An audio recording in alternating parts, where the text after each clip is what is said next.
Hey everyone, and welcome back to the show. I'm Mark, and as always, I'm joined by the ever-curious Jenny. That's me.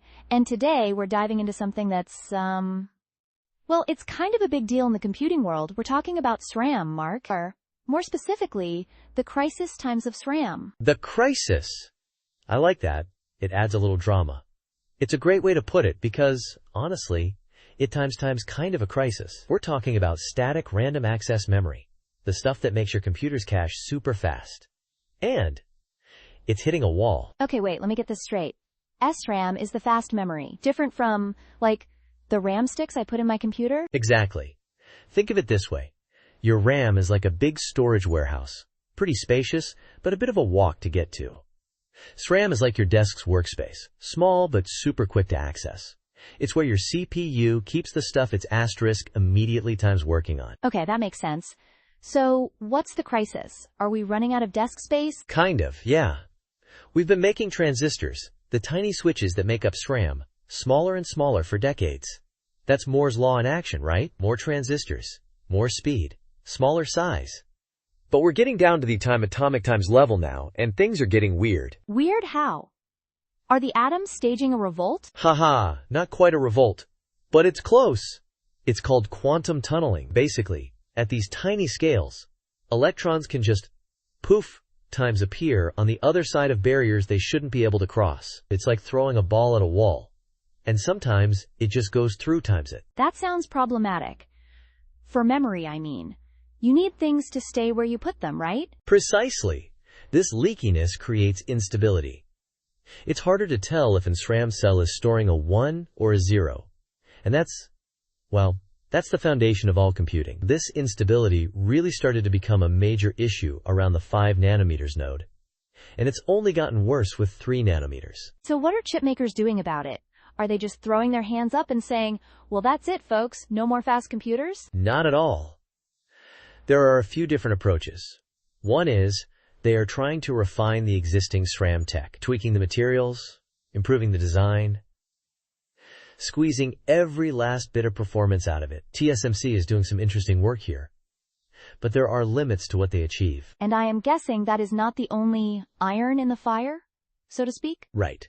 There are completely new types of memory being explored.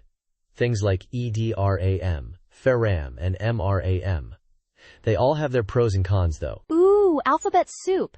Can you give us a quick rundown, like which one is the most promising? Well, eDRAM, embedded DRAM, is interesting because it's denser than SRAM, meaning you can pack more of it into the same space. But it's a bit slower. FeRAM, ferroelectric RAM, is really interesting. It's non-volatile, meaning it doesn't need power to keep its data, like flash memory, but it has some write endurance issues. So it wears out faster? Yeah. And then there's MRAM, magnetoresistive RAM, which uses magnetic states to store data. It's fast, non-volatile, and has good endurance, but it's been harder to scale down in size. It sounds like there's no perfect replacement then. It's more like a bunch of different options, each with its own trade-offs. Exactly. And that's why we're also seeing some really clever architectural changes. Things like AMD's 3D cache, where they're stacking memory on top of the processor. It's like building a skyscraper instead of sprawling outwards. That's a cool analogy.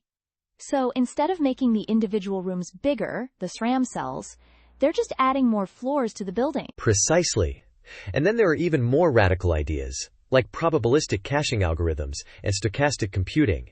But that might be getting times far into the weeds, even for me. Okay, we'll save those for another episode. But it sounds like, while we're hitting this SRAM wall, there are a asterisk lot of really smart people working on some very creative solutions. Absolutely. And that is what's so exciting about this whole thing. It's forcing us to rethink how we build computers, and it's pushing the boundaries of materials science and engineering. It's a challenge, yes, but challenges lead to innovation. One last thing though, Mark. All these advanced solutions, all of this cutting-edge research, isn't that going to make computers even more expensive? That's a very real concern. The cost of developing and manufacturing these new chips is astronomical. And that cost, unfortunately, often gets passed on to the consumer. It raises some big questions about accessibility and who gets to benefit from these advancements. It's a bit of a double-edged sword, isn't it? We want faster, more powerful computers, but at what cost, both literally and figuratively? It is. It's something the industry is grappling with.